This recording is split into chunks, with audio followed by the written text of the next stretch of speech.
Hello मेरे प्यारे प्यारे बच्चों, कैसे हैं आप सब। उम्मीद है सब अच्छे होंगे, मज़े में होंगे। तो बच्चों, आज हम आपके लिए जो टॉपिक लेके आए, ये बहुत सारे बच्चों के दिमाग में क्वेश्चन होता है कि हम लोग कौन सा कोर्स सेलेक्ट करें। कभी कभी हम लोग को लिमिटेड कोर्सेज ही पता होते हैं, लेकिन क्या आपको ये बात पता है कि सीयूटी ने आपके लिए बहुत सारे कोर्सेज दिए हुए हैं, हर अलग अलग, कुछ सेंट्रल यूनिवर्सिटी में, कुछ प्राइवेट यूनिवर्सिटी में, कुछ डीम्ड यूनिवर्सिटी में, कुछ ऑटोनॉमस यूनिवर्सिटी में। बहुत सारे कोर्सेज है बच्चों जिसके बारे में पता नहीं होता है, और इंटरेस्ट तो होता है लेकिन एडमिशन हमें मिल नहीं पाता, बिकॉज ऑफ नॉलेज नहीं होती है। तो यही बताने के लिए हम आज आपको आए हैं कि कितने सारे कोर्सेज सीयूईटी ने आपको प्रोवाइड किए। उसके पहले तो ये जो सीयूईटी 2024 की हम लोग तैयारी कर रहे हैं, इसमें कुछ बहुत अच्छे धमाकेदार ऑफर्स चल रहे हैं, तो आप इसको ग्रैब कर लीजिए जितनी जल्दी पॉसिबल हो सके, क्योंकि डे बाय डे ये ऑफर्स कम होते जाएंगे। आप जिस स्ट्रीम के भी बच्चे हो, चाहे कॉमर्स हो, ह्यूमैनिटीज़ हो, या फिर आप अपने साइंस बैच के हो, निर्माण बैच के हो, तो इन सब में आपको अभी आज से 25% ऑफर मिलने लगेगा, और हो सकता है धीरे धीरे ये ऑफ़र कम हो जाए। ये ऑफ़र सिर्फ 27 जुलाई तक है, तो आप इसको उठाइए, इसका फ़ायदा लीजिए। चलिए, हाँ, और आप हमारा कोड यूज़ कर सकते हैं स्मृति पांडे 27, तो इस पर आपको थोड़ा और डिस्काउंट मिल जाएगा। तो 25% ऑफ करंटली चल रहा है। तो सबसे पहली बात आती है बच्चों, सीयूईटी है क्या।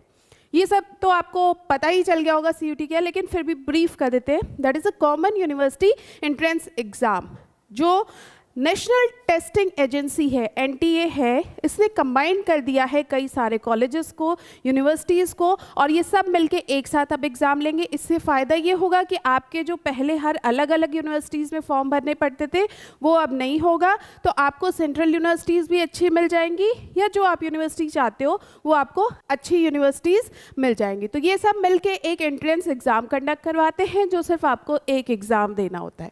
ठीक है, तो कॉमन प्लेटफॉर्म होता है for students to seek admission in various universities and college across the country. All over country में कहीं भी आपको कॉलेज मिल सकता है या यूनिवर्सिटी मिल सकती है। पर्पस क्या है सीयूईटी का बच्चा?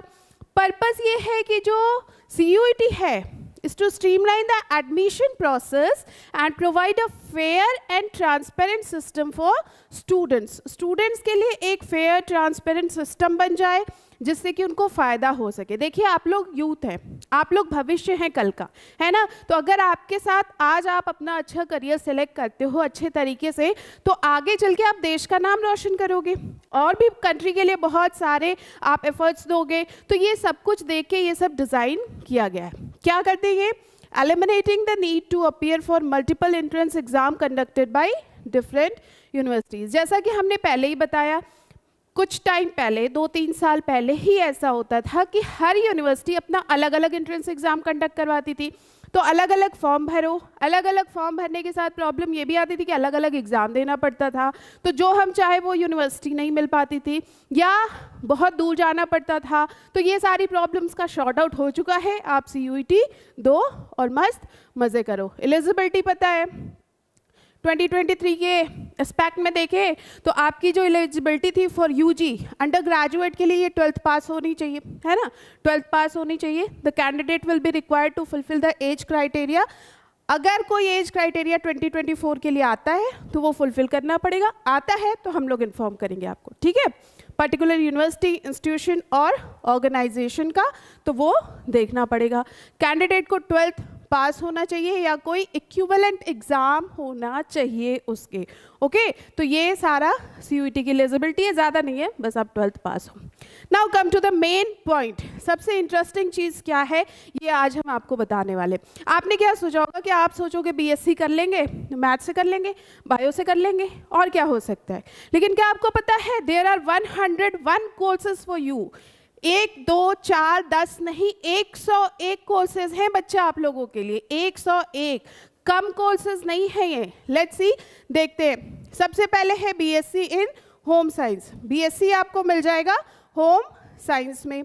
दूसरा आपको मिलेगा मैथमेटिक्स में, जो मैथ्स के बच्चे हैं वो, जो आगे साइंस मैथ्स कैरी ऑन करना चाहते हैं। बायो, ये तो कोर फील्ड्स हैं।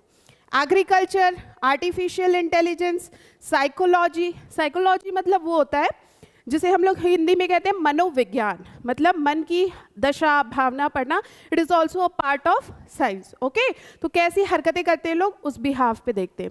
फिजिक्स, कुछ बच्चों का फिजिक्स में इंटरेस्ट होता है तो वो फिजिक्स पढ़ सकते हैं, आगे चल के आप प्रोफेसर बन सकते हो, असिस्टेंट प्रोफेसर बन सकते हो, साइंटिस्ट बन सकते हो।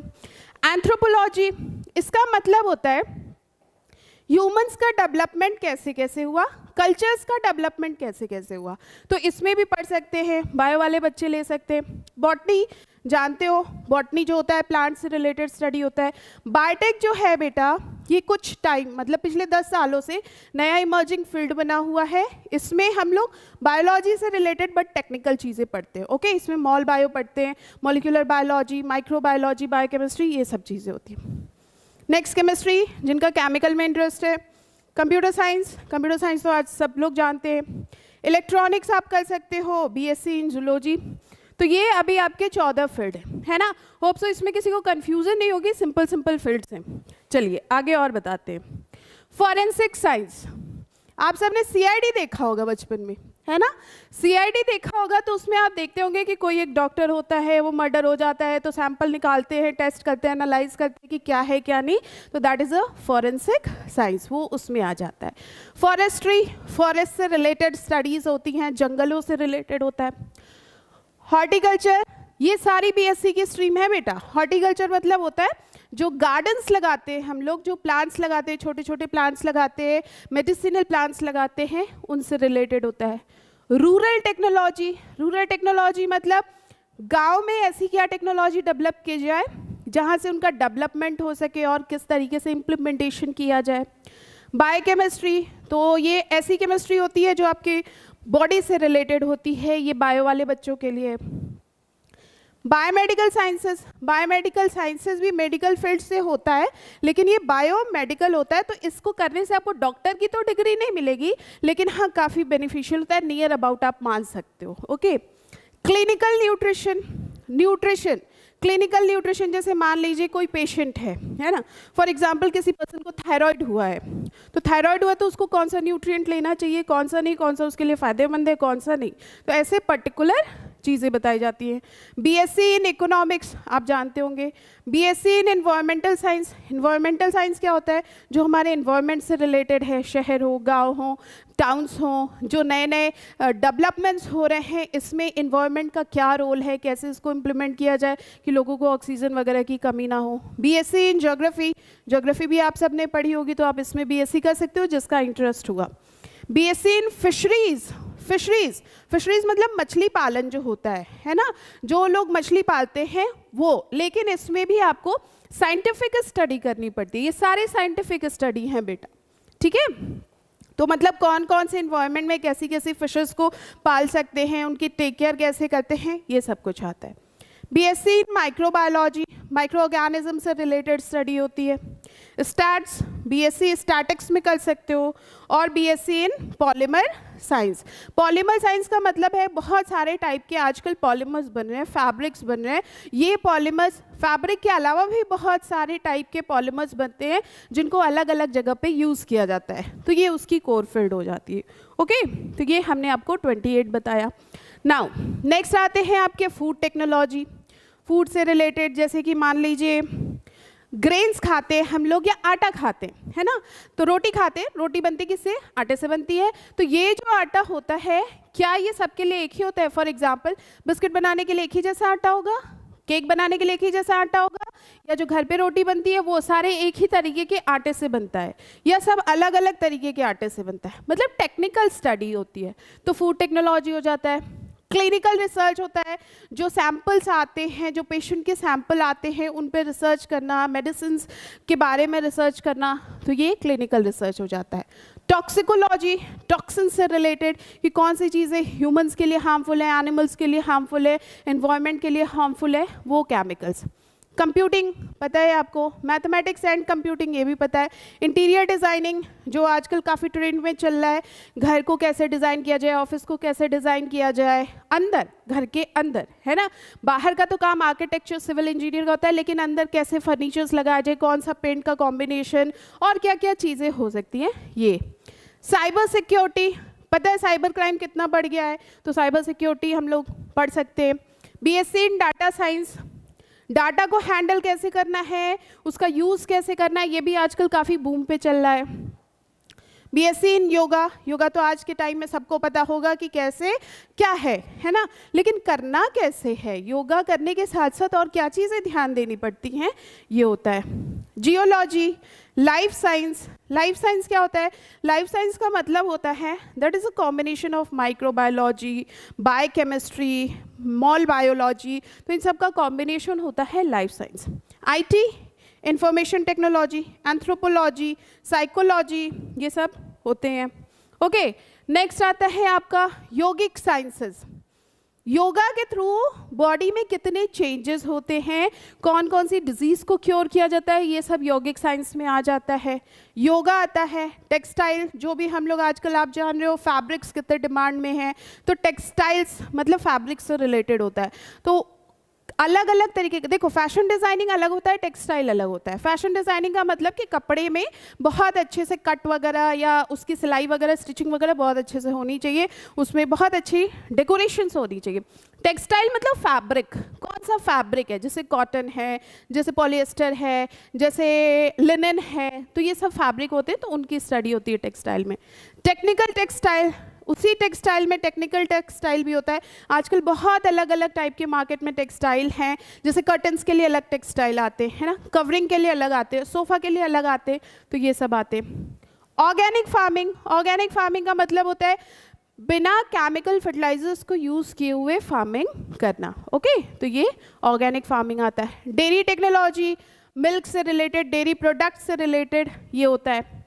Food technology, interior design and resource management, interior design कैसे करना है, उसका मैनेजमेंट कैसे करना है। रिसोर्स मैनेजमेंट मतलब जो हमारे आसपास चीज़ें अवेलेबल हैं उनको यूटिलाइज करते हुए कैसे इनको हम डिज़ाइनिंग में ला सकते हैं। नेक्स्ट आता है food service management and dietetics, food service management and dietetics, कि फूड का सर्विस जो प्रोवाइड किया जाता है वो किन किन तरीक़ों से प्रोवाइड किया जाता है। हेल्दी फूड कैसे, जैसे मान लो कि आप जो भी बड़े स्टार्स होते हैं, क्रिकेटर्स होते हैं, एक्टर एक्ट्रेसेस होते हैं, तो ये स्पेसिफिक डाइट लेते हैं, है ना, तो उनको प्रोवाइड कौन करता होगा, डाइटिशियंस प्रोवाइड करते हैं। ओके, तो ये फूड सर्विस मैनेजमेंट और डाइटेक्स में आ जाता है। Food science and nutrition, nutrition का कितना क्या रोल है, किस किस चीज़ों में रोल है, तो वो सब बताना इन लोग का काम होता है, ये लोग बताते हैं। टेक्सटाइल एंड अपैरल डिज़ाइनिंग, इसके बाद है textile and fashion designing and human development. तो ये बहुत सारे कोर्सेज हैं बेटा, अभी तक सिर्फ 56 आपको पता चले, अभी और है। रूरल डेवलपमेंट एंड सोशियोलॉजी, एक आपने रूरल डेवलपमेंट देखा था और एक है रूरल डेवलपमेंट एंड सोशियोलॉजी। तो इसका मतलब है समाज के लिए, समाज को ध्यान में रखते हुए क्या डेवलपमेंट किया जा सकता है जिससे उनकी भावनाओं को भी चोट ना पहुँचे और डेवलपमेंट भी हो सके।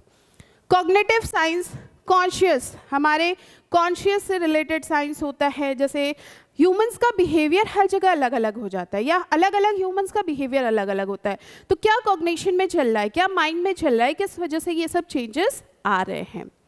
नेचुरोपैथी एंड योगा, नेचुरल चीज़ें लाइक जो भी है, लाइक सनलाइट है, लाइक प्लांट्स है, लाइक सॉइल है, तो इन सब को यूज़ करके ह्यूमन को वेलबींग कैसे किया जा सकता है, उनकी डिजीज़ को क्योर कैसे किया जाता है। ओके, बहुत अच्छी फील्ड है ये।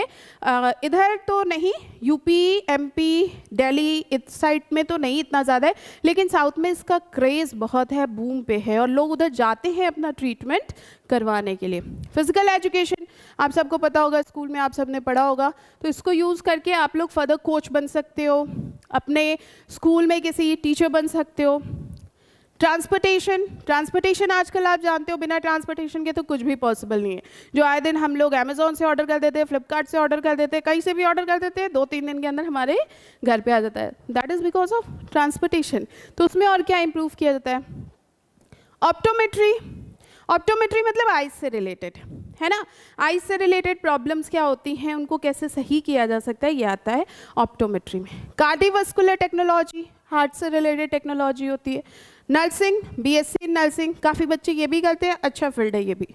बीएससी इन एमएलटी मतलब मेडिकल लैब टेक्नोलॉजी, जैसे कुछ लोग वो खोलते हैं बेटा पैथोलॉजी, है ना, जहाँ पे हम लोग अपना ब्लड सैंपल, यूरिन सैंपल और भी सैंपल्स दे देते हैं चेक करने के लिए। तो वहाँ के जो इंस्ट्रूमेंट्स होते हैं उनको बनाते हैं लोग, उनको मैनेज करते हैं लोग, तो वो आता है मेडिकल लैब टेक्नोलॉजी में। आरआईटी, आरआईटी क्या होता है? आरआईटी जो होता है that is radiography and imagining technology. तो यहाँ पे रेडियोग्राफी का यूज़ किया जाता है। कुछ कॉलेज आपको एग्रीकल्चर प्लस एमबीए भी प्रोवाइड करते हैं, तो एग्रीकल्चर कर लो साथ में एमबीए। अच्छा, fire safety and hazard management, ये भी एक ठीक ठाक फील्ड है, कहेंगे खराब तो नहीं है, क्योंकि जितने आपने देखे होंगे जब कहीं भी आग लग जाती है तो हम लोग किसको बुलाते हैं? फायर फाइटर्स को बुलाते हैं। तो उनमें यही लोग होते हैं, है ना, यही लोग इसमें मैनेजर होते हैं, सीनियर मैनेजमेंट मैनेजर होते हैं, टेक्निकल्स होते हैं। तो वो इन्हीं लोगों को लिया जाता है जिनको उनके बारे में अच्छे से पता हो, अच्छे से ट्रेनिंग मिली हो। Agriculture you know. Public health, public health का मतलब क्या है? जितने लोग हैं इनको हेल्दी कैसे रखा जाए, है ना। जैसे कोविड के ड्यूरेशन में आया था तो लोगों ने बताया था कि ये मत करिए, बाहर मत जाइए, ये टच मत करिए, वो टच मत करिए, ऐसा करिए, वैसा करिए, इम्यूनिटी को बूस्ट अप करिए। तो that is all in the category of public health, ये पब्लिक हेल्थ में आता है, ठीक है। अभी 70 में पहुँचे बच्चा। Interior design, hospital administration, hospital को मैनेज कैसे किया जाए, ये सभी बीएससी के पार्ट है। हॉस्पिटल्स को मैनेज कैसे किया जाए, है ना, ये भी, क्योंकि हॉस्पिटल में बहुत सारी चीज़ें होती हैं ना, सिर्फ पेशेंट कभी कभी दिखाने आते हैं, कभी कभी सर्जरीज होती हैं, कभी कभी बहुत सारे लोग हैं तो उनको मैनेज करना, इतना स्टाफ है तो उनको मैनेज करना, तो डॉक्टर अकेला तो ये सब काम करेगा नहीं, तो उनको मैनेज करवाने के लिए किसी को चाहिए, तो वो हॉस्पिटल एडमिनिस्ट्रेशन वाले लोग होते हैं। Nutrition and health science, nutrition का क्या रोल है हमारे हेल्थ पे, वो कैसे फ़ायदा करेगा हमें, तो ये होता है। Food science and dietetics, food से रिलेटेड है और डाइटिक्स से रिलेटेड है। Medical biotechnology, fashion designing, fashion designing आप लोग को पता होगा, जो हम लोग पार्टीज़ वगैरह में जाते हैं तो अच्छे खासे डिज़ाइनर कपड़े वगैरह पहन के जाते हैं, तो बनाता कौन है? नाम भी आपने सुना होगा, सब्यासाची है, मनीष मल्होत्रा है, तो ये सब फैशन डिज़ाइनर हैं। होटल मैनेजमेंट, होटल्स को कैसे मैनेज किया जाए, ओके, तो ये। Hospitality and hotel administration, hospitality, जैसे बड़े बड़े इवेंट्स हम लोग बड़े बड़े होटल्स में करवाते हैं, आपने सुना होगा ताज होटल है, रमाडा होटल है, तो इनके जो इवेंट्स होते हैं ना बेटा, ये बड़े अच्छे लेवल पे होते हैं, है ना। अब अच्छे लेवल पे होते कैसे? क्योंकि इनके पास मैनेज करने का सिस्टम होता है, और मैनेज करने का सिस्टम है तब जाके वो अच्छा हो रहा है। तो वो मैनेजमेंट करता कौन है? यही लोग करते हैं, होटल एडमिनिस्ट्रेशन, हॉस्पिटैलिटी, लेकिन उनको सिखाया जाता है, पढ़ाया जाता है कि मैनेज कैसे किया जाए। आपने खुद देखा होगा, कभी होटल में आप गए होंगे, कहीं बाहर गए होंगे, तो कई तरीके के लोग आते हैं, कुछ बहुत पोलाइट आएंगे, कुछ बहुत अग्रेसिव आ जाते हैं, कुछ एकदम मतलब नहीं ये नहीं वो नहीं ऐसा नहीं वैसा नहीं वाले आ जाते हैं। तो ये सब मैनेज करना लोगों का काम होता है, और साथ साथ किस रूम में कैसी सर्विसेज देनी है, कब क्या प्रोवाइड करना है, रूम क्लीनिंग कब करनी है, तो ये सब कुछ मैनेज करने का काम होता है, okay. Clinical nutrition and dietetics, BSc in PCM physics chemistry math, BSc in PSM physics statics maths, normal general BSc zoology botany chemistry और physics chemistry maths, CBZ chemistry botany zoology, okay. CBBT chemistry biology biotechnology, ये होता है, okay. इसके बाद medical radiography and imagining technology, computer science and data science, BSc in medical, BSc in non medical, anaesthesia and operation theatre technology. Normal जब operation होता है तो anaesthesia दिया जाता है ना, उस पार्ट को सुन करने के लिए, ताकि वहाँ से पेशेंट होश में ना आ जाए, वो खुद अपना ऑपरेशन ना करने लगे, तो इसके लिए। तो एनेस्थीसिया जो दिया जाता है वो स्पेशलाइज्ड पर्सन होते हैं, डॉक्टर्स जो सर्जरी करने आते हैं वही नहीं देते, है ना। तो वो स्पेशलाइज्ड पर्सन्स जो होते हैं वो यही होते हैं, anaesthesia and operation theatre technology. वो पूरे ऑपरेशन थिएटर में सब कुछ मैनेज करते हैं, देखते हैं, सारे टूल्स हैं, सारी मशीन्स हैं। एनेस्थीसिया देने का भी काम उतना उन्हीं का होता है, किसको देना है, कितने डोज में देना है और कब देना है। ऐसा ना हो कि एनेस्थीसिया दे दिया है, थोड़े अमाउंट में दे दिया है और ऑपरेशन हो रहा है, पेशेंट होश में आ गया, तो ऐसा नहीं होना चाहिए। डायलिसिस टेक्नोलॉजी, डायलिसिस जो किया जाता है उसके लिए किडनी वगैरह medical lab technology, radiology and imagining technology, physician associate, जो डॉक्टर्स होते हैं, फिजिशियंस होते हैं, उनके एसोसिएट्स जो होते हैं, advance care paramedics, cardiovascular and cath lab technology, BSc CCLT कहते हैं इसको। ओके, तो ये हैं और सारे कोर्सेज।